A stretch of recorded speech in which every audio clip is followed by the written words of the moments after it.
Coming to you from Maltby Studio at Slippery Rock University, I'm Sam Campbell. And I'm Morgan Koziar. We'll have your news along with the weather forecast coming up on WSRUTV News.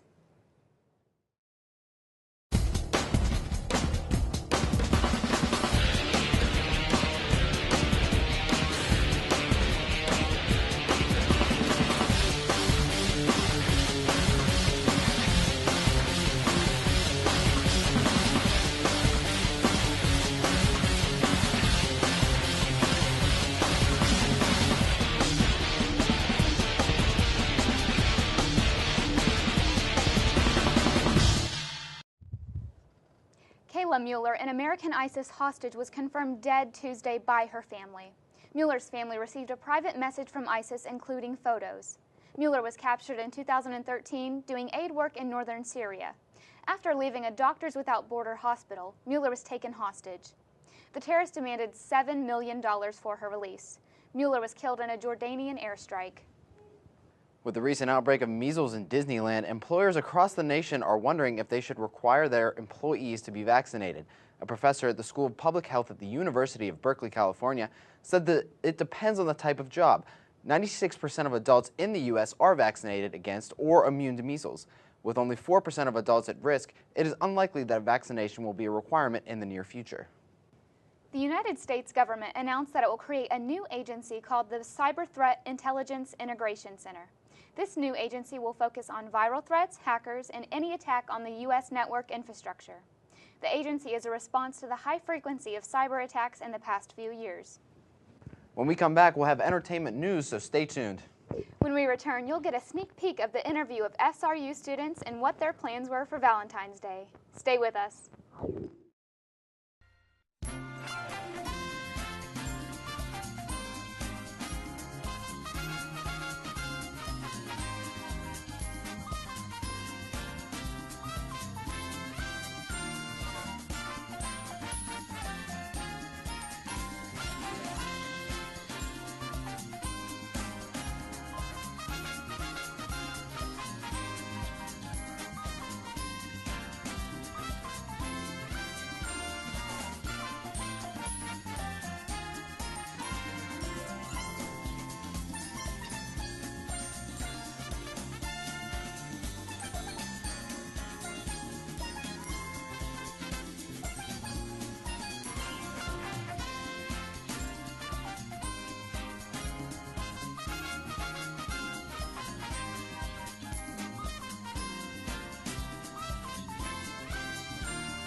What did you do for Valentine's Day?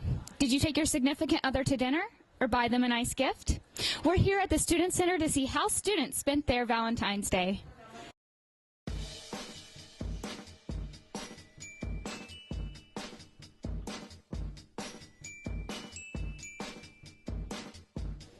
Jamie, what were your Valentine's Day plans? Just to hang out with my friends. I'm not seeing anyone, so I had no one to spend it with, so just drank with my friends and hung out. That's it. Luke, what were your Valentine's Day plans?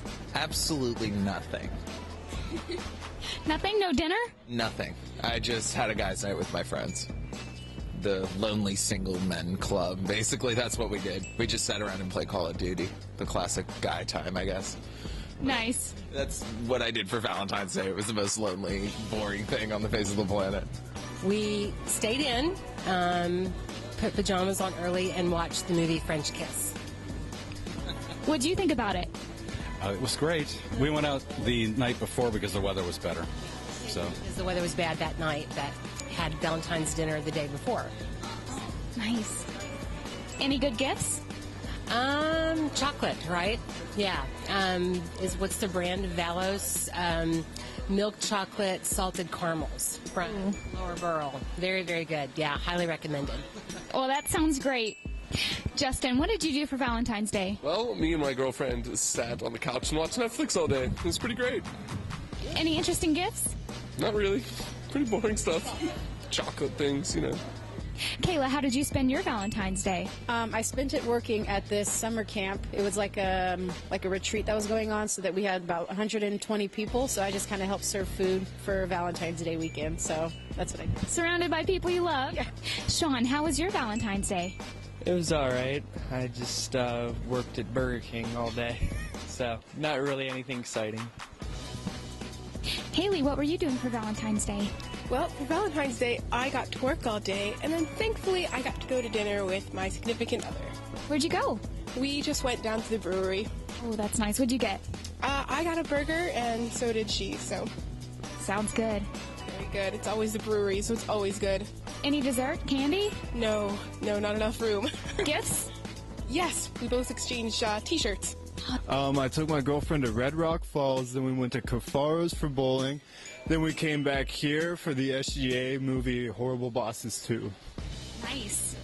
Katie, how did you spend your Valentine's Day? I spent my Valentine's Day in my warm, cozy home because I was snowed in. So I sat with my feet up and watched some television. Well, we went to Robinson and we went to Red Lobster and we had a big feast. And then after that, we went to Petland and got to play with some puppies. And then we finally made it home even through all the snow. Any good gifts? Nope, just the food. Alex, how did you spend your Valentine's Day? Well, actually, I spent my Valentine's Day with my parents. They came to visit from Indiana, so. Did you go to dinner? No, we went to the basketball game, watched Tori's guys play basketball, and then we went and watched the movie upstairs at the theater, too. Ashley, how was your Valentine's Day? It was great. My best friend and I went to Pittsburgh to see the Pittsburgh Ballet, Beauty and the Beast. So, yeah, it was fun. Did you go to dinner? We had a quick dinner because we were running late, so we went to Chick-fil-A. Reporting at the Student Center for WSRUTV News, I'm Morgan Koziar. The family of Bobby Christina Brown has decided to take her off life support on Wednesday after being in a coma for 11 days. Brown, who is the daughter of Whitney Houston, was found unresponsive in a bathtub by her boyfriend, Nick Gordon, on January 31st.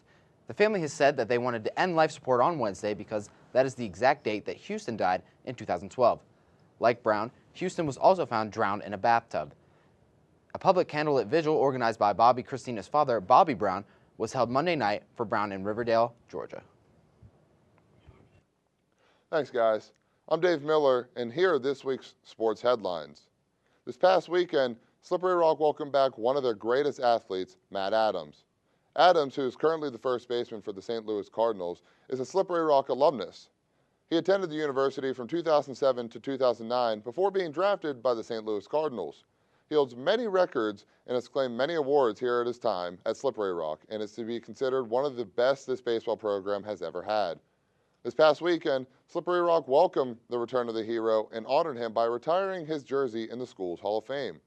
The event was limited to alumni only, but Matt welcomed all to his after party at Ginger Hill Tavern. On Tuesday, Steelers general manager Kevin Colbert acknowledged contract negotiations with QB Ben Roethlisberger at a press conference. Roethlisberger is coming off a career year where he was tied with the league passing title with Drew Brees. Also, although he turns 33 in less than a month, the Steelers still believe that there are still great years to come in for Big Ben. Colbert expressed that he is confident that the Steelers and Roethlisberger can reach an agreement, stating that both parties are aimed towards the same goal. Roethlisberger has already stated that he wants to spend his whole career in Pittsburgh. With the New Jersey Devils sinking deeper and deeper out of the NHL playoff race, right winger Jaromir Jagr says that there is a good chance he will be traded away. In an interview with the New Jersey Advanced Media this past Monday, Jagr said, "I feel I don't have to ask. If it's good for the team, I'm gone. If they feel like they've got a good offer, they'll trade me. I don't have to ask." Jagr is set to become an unrestricted free agent this summer, and he will be 43 years old when he does. Jagr can no doubt help a top-tier NHL team go on a Stanley Cup run.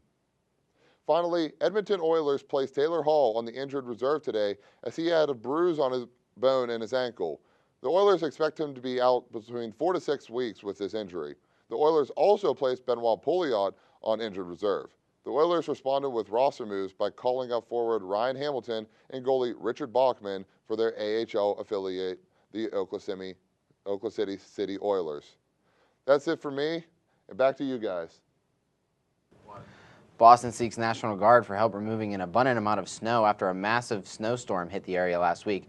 Due to amount of accumulation over the past 2 weeks, a reported amount of 7 roofs have collapsed, ruining homes and other buildings. Roughly 6 feet of snow had been covering Massachusetts, taking approximately 500 National Guards to clear. We need to get the Commonwealth back to work, and we need to get our kids back to school, Massachusetts Governor Charlie Baker tells reporters. Baker also reports that transportation systems and public schools are scheduled to reopen Wednesday. And now we go to our chief meteorologist, Michael Zur, with your weekly weather update. Cold and snow are the words on everybody's lips these days, and for the next 7, they're going to be staying there because we're going to be seeing some very cold temperatures mixed with some snow showers. And on Tuesday, we got partly cloudy skies with a high of 22 and a low of 8. On Wednesday, the showers will be back with a high of 17 and a low of -4.